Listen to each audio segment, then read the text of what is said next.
श्री रामचंद्र जी का सांवला शरीर स्वभाव से ही सुंदर है। उसकी शोभा करोड़ों कामदेवों को लजाने वाली है।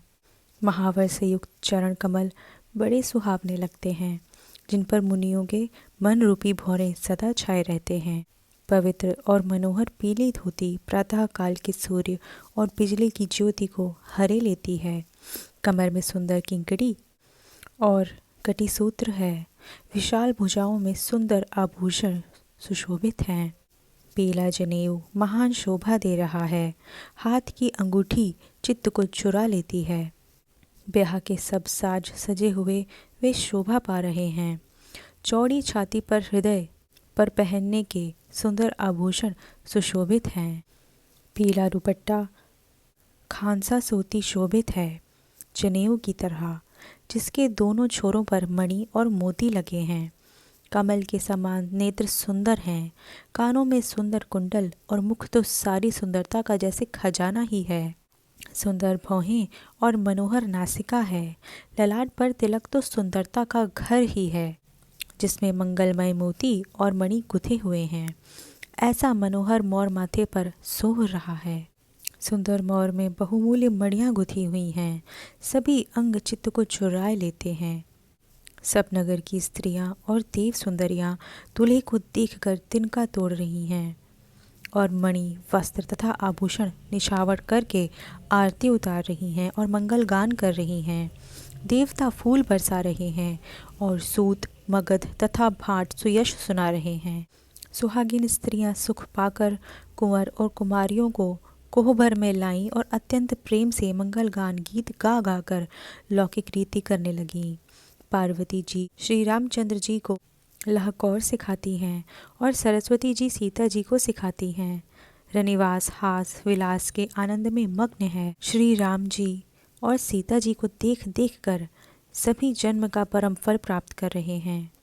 अपने हाथ की मड़ियों में सुंदर रूप के भंडार श्री रामचंद्र जी की परछाई दिख रही है। यह देखकर जानकी जी दर्शन में वियोग होने के भय से बाहु रूपी लता को और दृष्टि को हिलाती डुलाती नहीं हैं। उस समय के हंसी खेल और विनोद का आनंद और प्रेम कहा ही नहीं जा सकता, उसे सखियां ही जानती हैं। तदंतर वर कन्याओं को सब सुंदर सखियां जनवासी को लिवा चलीं।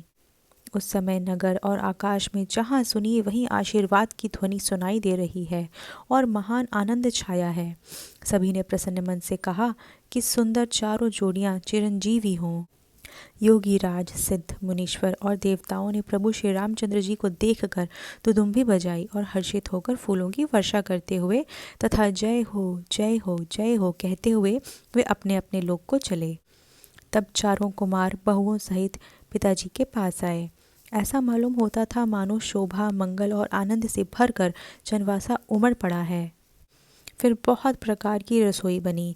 जनक जी ने बारातियों को बुला भेजा। राजा दशरथ जी ने पुत्रों सहित गमन किया।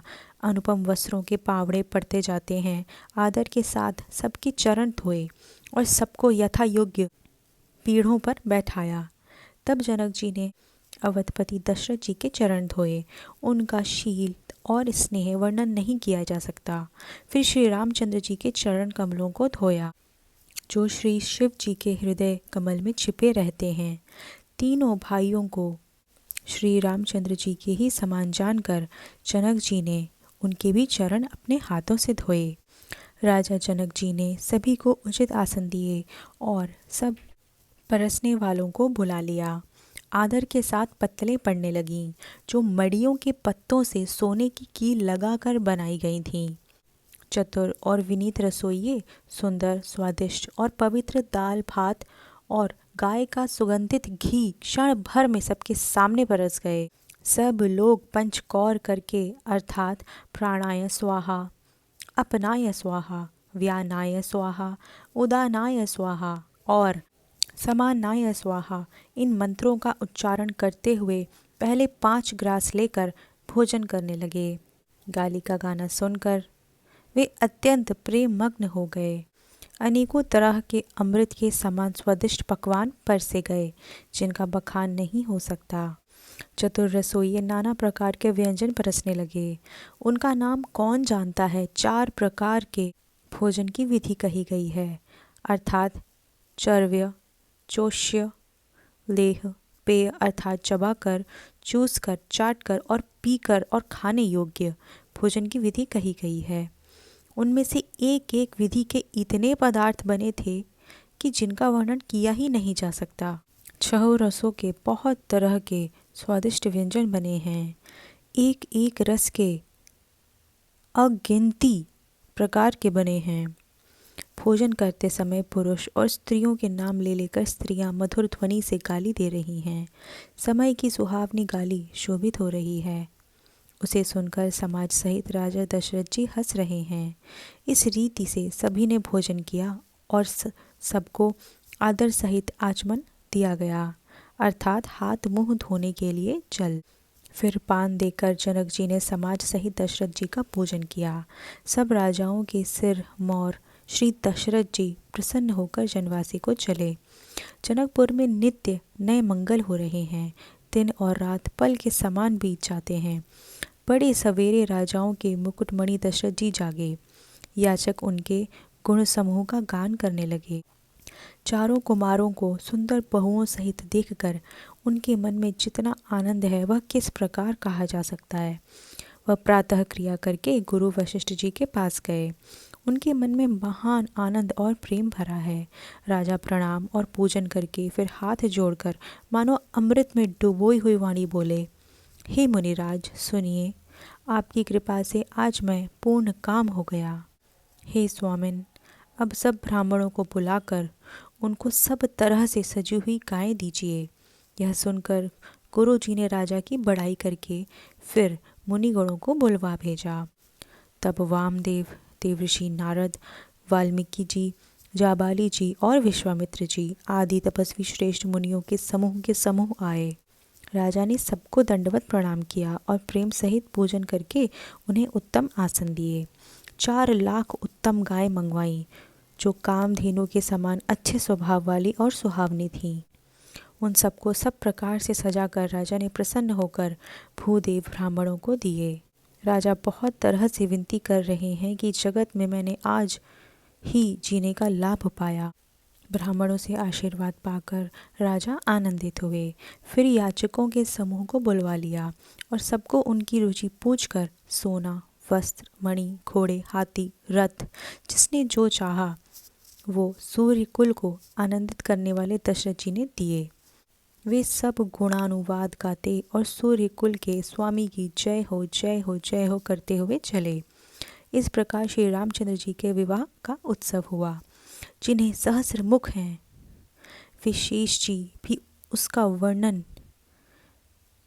करने में ज़रा सकुचाते हैं। वह सोचते हैं कि यह तो इतना भव्य, इतना सुंदर विवाह है कि उसकी तुलना किसी भी तरह से करके कही ही नहीं जा सकती।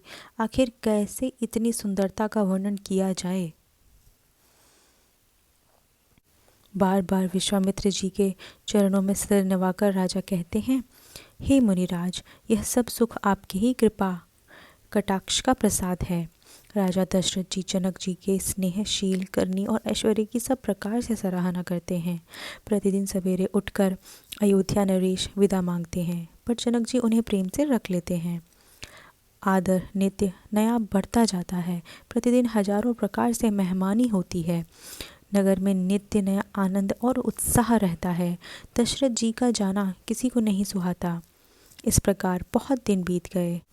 मानो बाराती स्नेह की रस्सी से बंध गए।